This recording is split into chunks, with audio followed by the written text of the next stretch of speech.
For staying with us. Let's now take you quickly through the front pages of Nigerian newspapers to see what the headlines are saying and return to give you analysis of some of the issues we will be seeing this morning. The Nation leads the way with a North Central favor to produce Ganduje's successor. It's a continuing conversation from what we saw yesterday.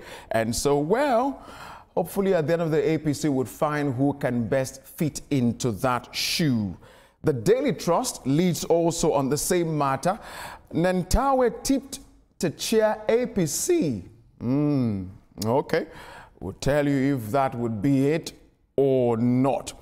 The News Direct also weighs in the matter. APC nears 2/3 Senate majority as 4 PDP senators defect. The conversation of 2027 is rising higher as we make our way to that D-Day. Let's shift now to other matters. On the Punch newspapers, taking us through the conversation on electricity. Discourse rejects review, talks with states. Remember, we talked about that yesterday, and we were very strong on the fact that infrastructure needs to be in place. And so Discourse are saying we need to look at this again. The Guardian goes on a tax conversation right here. And what we see they're saying here is a 43% spike in tax revenue spurs hope for fiscal recovery and deficit cuts. All we want is food and money and light. Simple. This Nigeria talks flood prevention. Hopefully this would be really adhered to. Federal government declares flood prevention national security priority. About time that really is the case. Well, but we'll bring you more details on that. The Blueprint is talking about Benue State, and we see right here Benue killings. Police arrest armed syndicate, recover rocket launcher in Nigeria. Okay. The Platform Times is talking health this morning. The minister is raising alarm as Nigeria tops cervical cancer burden in West Africa. This is something we need to really look into. And finally, we see the headline on the Sporting Live right there. And I see my guy, Osima, right there, but he's not making the real head story right there. But Adedabuyoye, considering Nigeria, am I correct? Adarabioyo. Thank you very much, Veronica. He is considering Nigeria. That's a good one right there. And so Veronica, Etoma, and Ria would help me see if we all are considering that as well.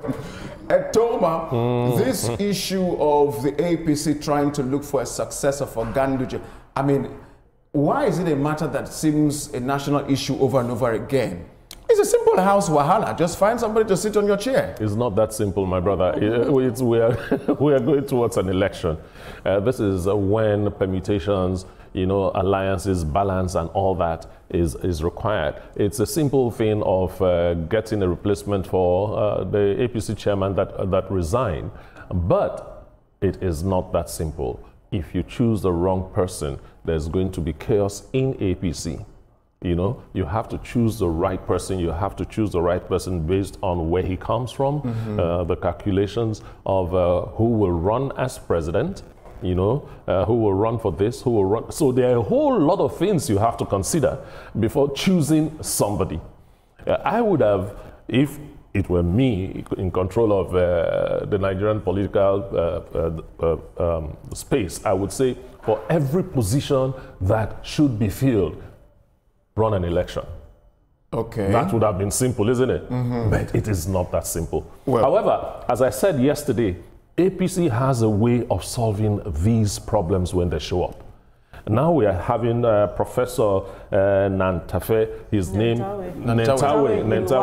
Yes, the Minister of Humanitarian Affairs and Poverty Alleviation. His name is really coming up. And there is another name, that they are also talking about. But that name is not as loud as the Minister's own as well. And Veronica, that's why I wanted actually you and I to talk about. That's on the Daily Trust right there, and that's the headline.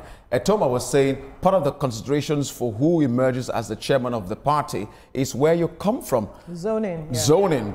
Nantawe seems to be the guy who comes from a faction that would balance the political divide, don't you think? Well, North Central is what they are focusing on, because there has been, according to reports, silent protest about North Central occupying that position over time, even before Abdullahi Ganduje resigned earlier this month.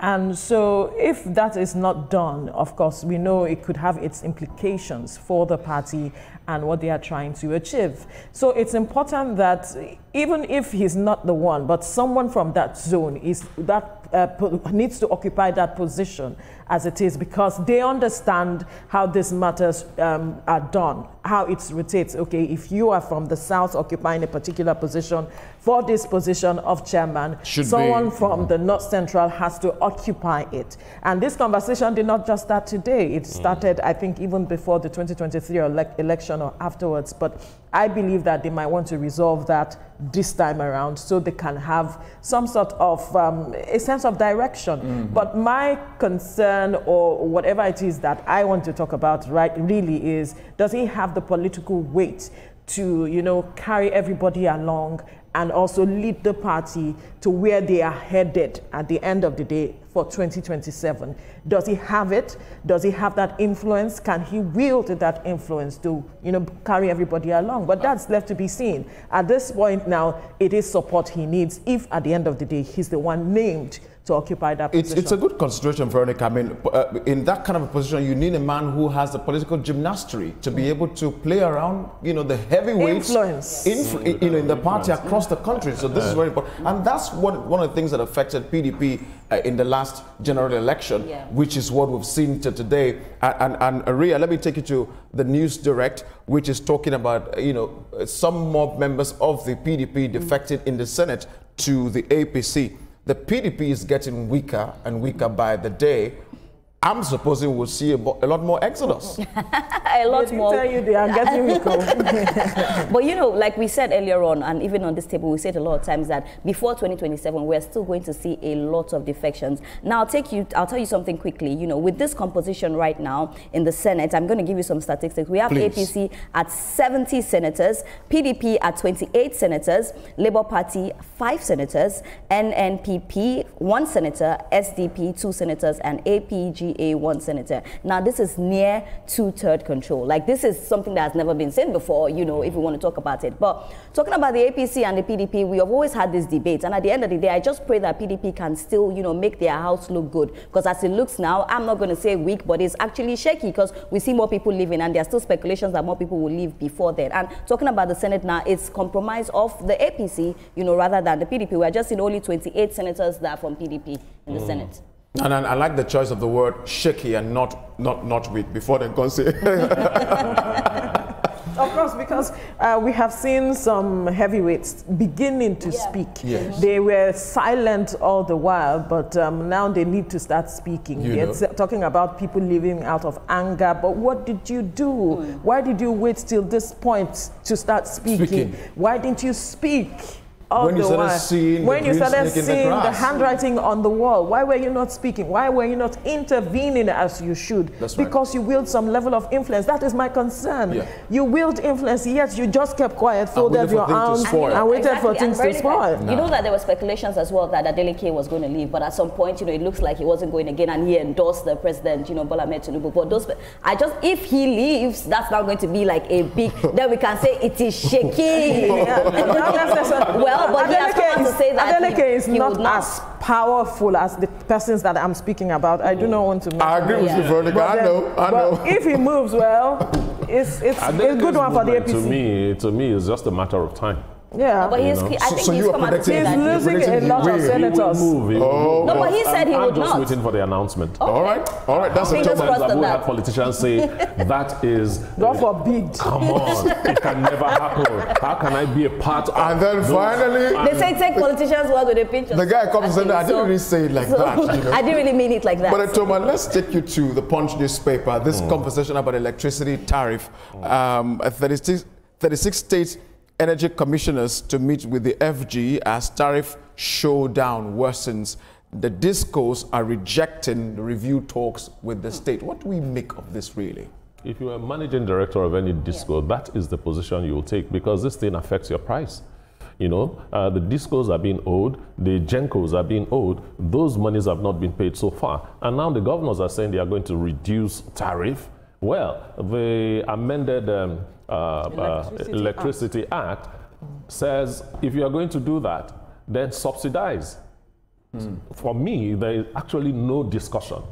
So all those commissioners for power that are going to have that meeting, it's, it's just for the optics. You know, the law says this, follow the law, simple. Well, I think about it differently. Go ahead, Let's have please. a conversation. Yeah. What's from your perspective is the issue that I am not seeing? If we have a roundtable conversation and open our books, being as transparent as possible, because from my perspective, transparency is the issue here. Are you, the discos and GENCOs, trying to cover something that you do not want the state commissioners to see? The law has opened up something, and if you say there is a structure and I need to pay subsidy as a state, how do we work things out? I think that it should be laid open. Let's have a conversation, because the interest of the people, do you know the load a lot of people, the weight that some people are carrying, paying for band A? We were shouting band A, band A, band A, and all of that yesterday. A lot of persons can't pay. That's right. And Nelson, I'll tell you something. I really think that that discussion should be had. I do not think that people should go against it, because there's nothing a conversation cannot solve. That's right. You know, this is what is happening. We are speaking about people crying for light. And when I saw the news, all I could say is that, can we just get to a point where we see that this is particularly reduced for people to be able to pay their light bill, because people cannot. We need to also look at the worries of Nigerians that are struggling. So I feel like them saying they don't want to be part of the conversation, they have to have a conversation. No, a way forward has to be, they are not saying they don't want given. to be part of the conversation. You know, they are not saying that. In fact, they are all moving to a particular But it seems like they were rejecting. No, they are moving to a particular venue. What I am saying is this. Everybody has read the law. Everybody knows what it means. Okay. Now, if my interpretation is different from yours. Interpretation is the issue. Absolutely. And I must use my interest determines how I interpret things. So let us talk about it. Communication has to be had. Where you know, issues like this are sometimes hotbed, you know, conversation. But I have to move you, Veronica, to this matter of tax, which at the end of the day, I hope doesn't come back to Nigerians. For the 3% spike in tax revenue, well, they're saying it will spur hope for fiscal recovery and cut deficits. How will that really spur hope? Hoping that you are an economist. You see, I like the fact that you are hoping. Unfortunately, I'm not an economist, but every Nigerian has become an economist as it is, because you have to structure your income, whichever way you are looking at it. Exactly. Nobody wants to hear anything called tax. That's the issue. So if government is saying 43% spike in tax revenue spurs hope for fiscal recovery, it's because of what they have been able to generate. And so they are looking at a recovery, but deficit cuts, I don't know how that will happen. I cannot interpret it for them. The economists who are down to brass tacks will be able to understand how to go about it. But you see, what Nigerians do not want is, don't give me anything extra when it comes to taxation. At the end of the day, cutting down on deficits because there is an increase in tax revenue is fine. It's fine. But how far will this take us? On the long run, what are we doing in terms of generating more revenue as a country? Which is where my wahala really beyond taxation. And where government is spending the money more. Is it on recurrent expenditure or capital expenditure? My surprise is how did they achieve I saw a headline some days ago. I think recurrent has been what has been taking a chunk of all the monies we've been making. So look at it now. But now we need to expand our tax net beyond what it is, and then look at how to generate more income beyond oil and other things. So if that is taking more money, how then do we handle this deficit cut at the end of the day? The deficit cuts, they know what to do to handle it. I like what Veronica just said about that. They know what to do. Ria, let me take you to this Nigeria, and the federal government is talking about flood prevention becoming a national priority. My God, about time, really. So we don't just sit here and see flood take over a community.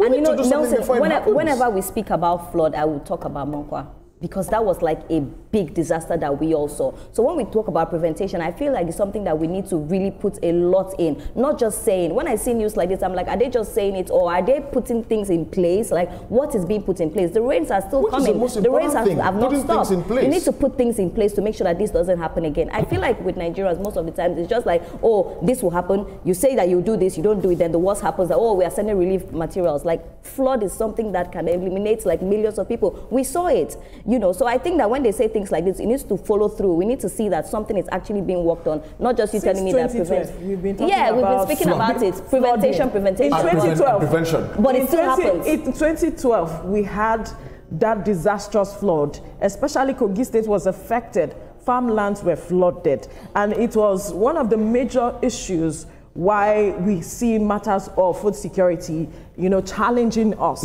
and food inflation increasing, because flood every year comes in to wipe out farmlands. Every effort farmers make, it just wipes it off. And we haven't put structures in place. We keep talking about it. I think it is late. This should have been put in place since. You know, sorry, let me say with Veronica.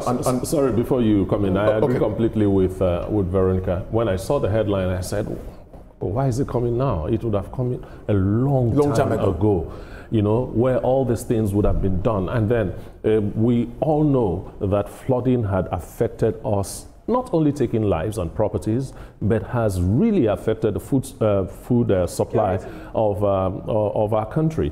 It is I'm happy it's out now, but it should have come long before now. But is it that, sorry Ria, is it that the government, should I use the word, do not know actually what to do to implant preventive measures? I don't think the government does not know what to do.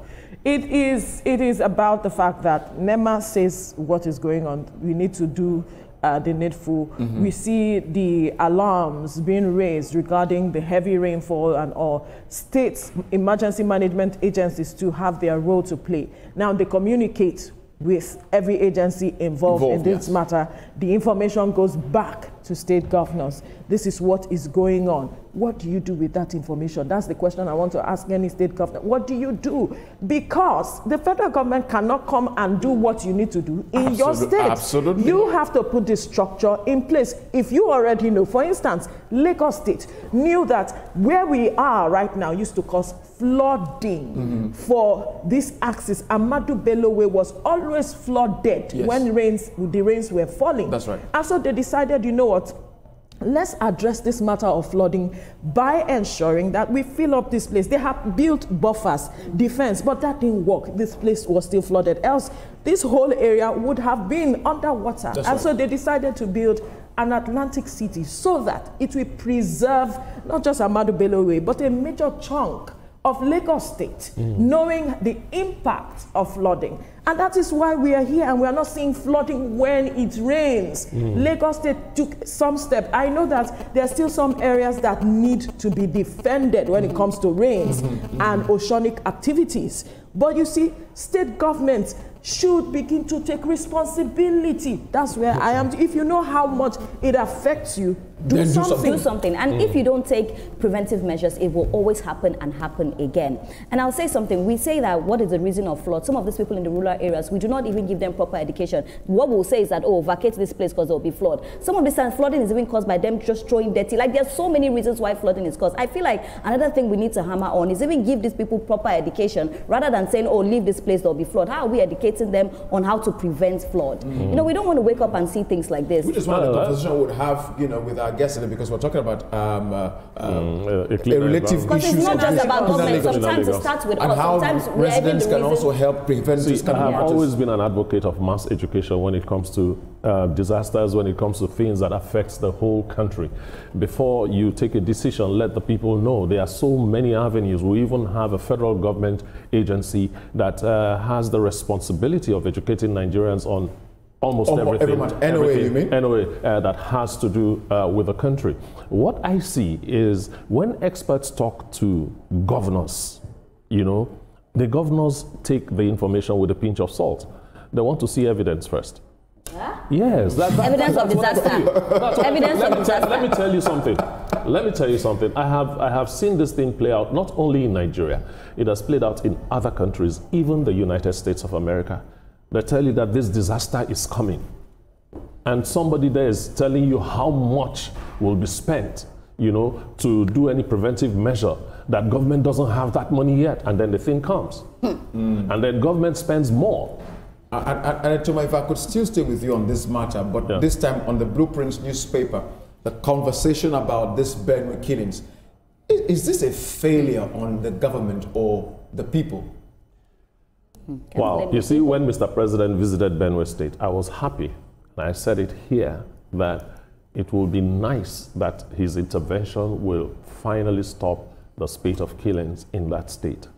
And I also raised the fears that if it continues after his visit, then there is a perennial problem and people are not talking about it. Thank God the police says they have nabbed a syndicate that's supplying arms to those guys. And you talked about rocket launcher. Yeah. Rocket launchers are used during war. What are we doing with rocket launchers in Benue State now? Heavens. You understand? It's unfortunate. There is something that somebody is not talking about. Until that thing is said, we're still going to hear more stories. Indeed. And Veronica, about time, the Platform Times is talking about the rise of cervical cancer in Nigeria. We know a number of high-profile female in this country that went past because of this. Don't we know enough to educate the people to come to, you know, some sort of an understanding of how to handle this?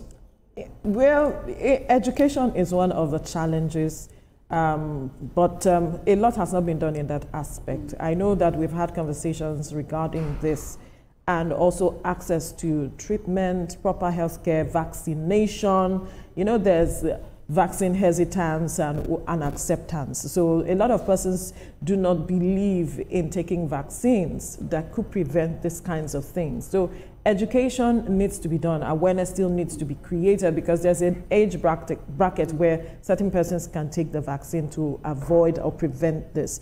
But it's unfortunate that when we talk about certain health challenges, Nigeria still tops the ranking. So we need to do a lot more regarding this. And just to quickly add to this, I'll say early detection is the best. And if you do not check yourself regularly, it's a big problem. And I have an issue with that. Some women do not even understand what it is. So education has to be key because this is something that happens, and we've seen a lot of big people lose their lives because of it. Yeah, indeed. And finally, the sport in life.